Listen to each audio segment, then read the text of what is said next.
Hello students, welcome back. चलिए शुरू करते हैं बिजनेस कॉरेस्पॉन्डेंस का पार्ट 2। पिछली क्लास में हमने देखा था कि बिजनेस कॉरेस्पॉन्डेंस आखिर है क्या। अ प्रोफेशनल इमेज बनाना, ऑफिशियल रिकॉर्ड्स मेंटेन करना, राइट। आज उसी फाउंडेशन पर एक पूरी बिल्डिंग खड़ी करेंगे। We gonna become architects of the perfect business letter. Let's begin. और देखो, कोई भी बिल्डिंग शुरू करने से पहले सबसे जरूरी चीज क्या होती है? एक सॉलिड ब्लूप्रिंट। बिजनेस लेटर्स में वो ब्लूप्रिंट है इसका फॉर्मेट। एक बात बिल्कुल साफ साफ समझ लो और इसको अपने दिमाग में सेट कर लो। एग्जाम्स में फॉर्मेट के डायरेक्ट मार्क्स मिलते हैं। अगर फॉर्मेट में गड़बड़ हुई तो कंटेंट कितना भी अच्छा हो, मार्क्स तो कटेंगे ही कटेंगे। सो आज की क्लास का गोल्डन रूल क्या है? Format is king. ये है आज का हमारा रोड मैप, हमारा ब्लूप्रिंट। सबसे पहले हम परफेक्ट लेटर के फॉर्मेट को मास्टर करेंगे। फिर हम अलग अलग टाइप के लेटर्स डिजाइन करना सीखेंगे, जैसे इंक्वायरी, ऑर्डर और कंप्लेंट लेटर्स। और हाँ, एंड में हम अपनी स्किल्स को टेस्ट भी करेंगे, कुछ प्रैक्टिस क्वेश्चंस के साथ। तो चलिए, let's become architects of the formal letter. तो आते हैं अपने पहले सेक्शन पर, द परफेक्ट लेटर ब्लूप्रिंट। देखो, चाहे आप कंप्लेंट लिख रहे हो या कोई ऑर्डर प्लेस कर रहे हो, a solid foundation is absolutely essential. इससे पहले कि हम अलग अलग सिचुएशंस के लिए लेटर्स लिखना शुरू करें, हमें उस एक यूनिवर्सल फॉर्मेट को मास्टर करना होगा जो हर बिजनेस लेटर की बैकबोन है। ये है वो 8 नॉन नेगोशिएबल पार्ट्स जिसके ऊपर हर प्रोफेशनल बिजनेस लेटर टिका हुआ है। जैसे एक आर्किटेक्ट ब्लूप्रिंट के हर एलिमेंट को केयरफुली रिव्यू करता है, हम भी इन 8 स्टेप्स को एक एक करके डिटेल में समझेंगे। Think of them as the building blocks. Let's start right from the top, the sender's address and the date. सबसे पहले टॉप लेफ्ट कॉर्नर में आएगा सेंडर्स एड्रेस। ये बताता है कि लेटर कौन भेज रहा है। सिंपल। इसके ठीक नीचे एक लाइन छोड़कर आती है डेट। यहाँ एक प्रेजेंटेशन टिप है, हमेशा पूरी डेट लिखें, जैसे 25 फरवरी 2026। एक कॉमन मिस्टेक जो स्टूडेंट्स करते हैं वो है शॉर्टकट्स यूज करना, जैसे 25/02/26। ये बिल्कुल अनप्रोफेशनल लगता है। The date creates an official record of when the letter was sent. Next up है रिसीवर्स एड्रेस। डेट के बाद फिर से एक लाइन छोड़कर आप लिखते हैं कि लेटर किसको जा रहा है। यहाँ पर क्लैरिटी सबसे जरूरी है। एक कॉमन मिस्टेक है कि लोग सिर्फ कंपनी का नाम लिख देते हैं। नहीं, you must include the receiver's name, उनकी डेजिग्नेशन, कंपनी का नाम और पूरा एड्रेस। The to of your letter must be crystal clear to make sure it reaches the right person. Now for the subject line. ये आपके लेटर की 1 line summary है। सोचो, एक बिजी ऑफिस में एक क्लियर सब्जेक्ट लाइन ही डिसाइड करती है कि आपका लेटर तुरंत पढ़ा जाएगा या नहीं। रीडर को सब्जेक्ट पढ़ते ही क्लियर आइडिया मिल जाना चाहिए कि लेटर किस बारे में है। कॉमन मिस्टेक, लोग लंबा कंफ्यूजिंग सब्जेक्ट लिख देते हैं। Keep it short and to the point. और हाँ, ये एग्जाम टिप मत भूलना, always always underline the subject. ये एक छोटा सा डिटेल है जो दिखाता है कि आपको फॉर्मेट पता है। सब्जेक्ट के बाद आती है सैल्यूटेशन, यानी आपकी फॉर्मल ग्रीटिंग। सिंपल रखो, सर या मैडम। और लेटर के एंड में बॉडी के बाद आता है कॉम्प्लीमेंट्री क्लोज, यानी फॉर्मल गुड बाय। अब यहाँ एक बहुत जरूरी एग्जाम टिप है। योर्स फेथफुली तब यूज करें जब आपने सैल्यूटेशन में सर या मैडम लिखा है, और योर्स सिंसियरली तब यूज करना है जब आपको सामने वाले का नाम पता है और आपने सैल्यूटेशन में उसे यूज किया है। For example, dear mister Sharma. ये डिटेल मिस नहीं होनी चाहिए। Now we come to the body. ये आपके लेटर का हार्ट है, इसका कोर मैसेज। क्लैरिटी के लिए इसे हमेशा 3 पैराग्राफ्स में डिवाइड करो।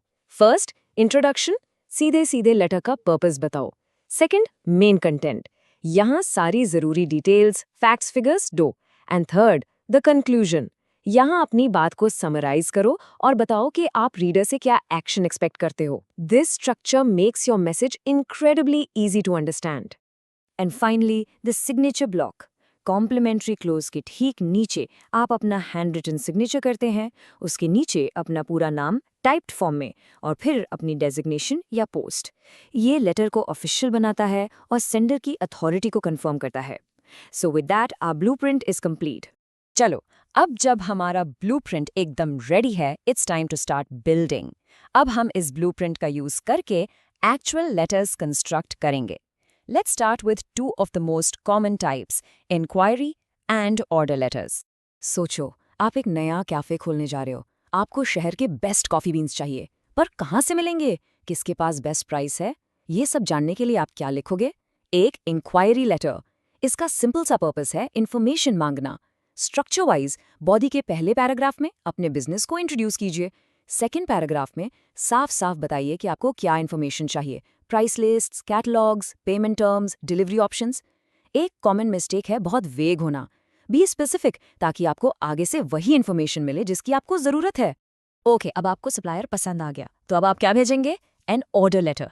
एक बात याद रखो, ये सिर्फ एक रिक्वेस्ट नहीं है, इट्स अ लीगल कॉन्ट्रैक्ट। इसीलिए हर डिटेल का क्रिस्टल क्लियर होना बहुत जरूरी है। बॉडी में अगर पॉसिबल हो तो एक टेबल यूज करो जिसमें आइटम का नाम, क्वांटिटी, मॉडल नंबर और प्राइस साफ साफ लिखा हो। फिर डिलीवरी डेट और पेमेंट मेथड जरूर मेंशन कीजिए। एग्जाम टिप, हमेशा अपने ऑर्डर डिटेल्स को 2 बार चेक करो। एक छोटी सी गलती जैसे गलत मॉडल नंबर से आपको फाइनेंशियल लॉस हो सकता है। अब बिजनेस में हमेशा सब कुछ परफेक्ट नहीं होता, प्रॉब्लम्स तो आती हैं, राइट? तो चलिए देखते हैं कि बिजनेसेस इन सिचुएशंस को प्रोफेशनली कैसे हैंडल करते हैं using complaint and adjustment letters. मान लो आपके काफे के लिए जो कॉफी बीन्स आए वो डैमेज निकले, तो आप क्या लिखेंगे? एक कंप्लेंट लेटर। यहाँ सबसे जरूरी है टोन। एक बहुत कॉमन मिस्टेक है इमोशनल या गुस्से में लिखना। उससे प्रॉब्लम सॉल्व नहीं होगी। You have to be firm but always be polite. Structure ऐसा होना चाहिए, पहले ऑर्डर नंबर और डेट का रेफरेंस दो, दूसरे प्रॉब्लम को फैक्ट्स के साथ क्लियरली एक्सप्लेन करो, और तीसरे स्पेसिफिक सोल्यूशन मांगो। आपको रिप्लेसमेंट चाहिए या पूरा रिफंड। अब सप्लायर क्या करेगा? वो भेजेगा एक adjustment letter. And this is how a smart business turns a negative experience into a positive one और अपने कस्टमर को रिटेन करता है। इसका टोन हमेशा अपॉलोजेटिक और सोल्यूशन ओरिएंटेड होना चाहिए। फर्स्ट, गलती मानो और सिंसियरली सॉरी बोलो। सेकंड, एक क्लियर सोल्यूशन ऑफर करो, जैसे हम तुरंत रिप्लेसमेंट भेज रहे हैं। एंड थर्ड, कस्टमर को रीअश्योर करो कि आगे से ऐसा नहीं होगा। For example, we assure you of our best services in the future. So ये एक 2-वे स्ट्रीट है, बिल्कुल एक कॉल एंड रिस्पॉन्स जैसा। कस्टमर कंप्लेन लेटर भेजता है, प्रॉब्लम बताता है और सोल्यूशन मांगता है। सेलर उसके जवाब में एडजस्टमेंट लेटर भेजता है, माफी मांगता है और सोल्यूशन देता है। एक प्रॉब्लम बताता है, दूसरा सॉल्व करता है। ये प्रोफेशनल एक्सचेंज ही गुड बिजनेस रिलेशनशिप्स की नींव है। ओके, आखिरी टाइप के लेटर पर चलते हैं जो हम आज कवर करेंगे। ये तब यूज होता है जब आपको एक ही मैसेज एक ही बार में बहुत सारे लोगों को भेजना हो।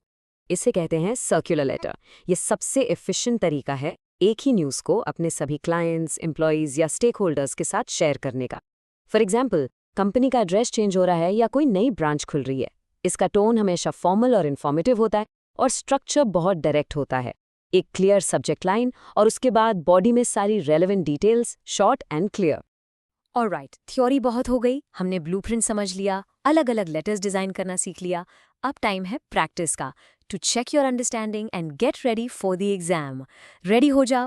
Let's start with a quick fire round. मेन क्वेश्चंस पढ़ूंगा, आप अपने मन में आंसर सोचिए। रेडी? क्वेश्चन 1, बिजनेस लेटर के फॉर्मेट का सबसे पहला पार्ट कौन सा है? क्वेश्चन 2, एक ऑर्डर लेटर का मेन पर्पस क्या होता है? क्वेश्चन 3, एक एडजस्टमेंट लेटर का टोन कैसा होना चाहिए? क्वेश्चन 4, सिग्नेचर ब्लॉक में क्या क्या इन्फॉर्मेशन होनी चाहिए? और क्वेश्चन 5, सर्कुलर लेटर कहाँ यूज होता है, एक एग्जाम्पल दो। आई होप आपके सारे आंसर्स सही थे। और अब the real exam challenge. Okay students, please इस एक्सप्लेनर को यहाँ पॉज कीजिए और इन क्वेश्चंस को अपनी नोटबुक में सॉल्व करने की कोशिश कीजिए। ये आपके एग्जाम के लिए बेस्ट प्रैक्टिस है, ट्रस्ट मी।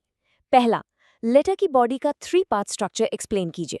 दूसरा, डैमेज्ड गुड्स के लिए एक छोटा सा कंप्लेंट लेटर ड्राफ्ट कीजिए। और तीसरा, इन जम्बल्ड पार्ट्स को सही ऑर्डर में अरेंज कीजिए। Take your time and all the best. Well done. I hope आपने प्रैक्टिस क्वेश्चंस आसानी से सॉल्व कर लिए हैं।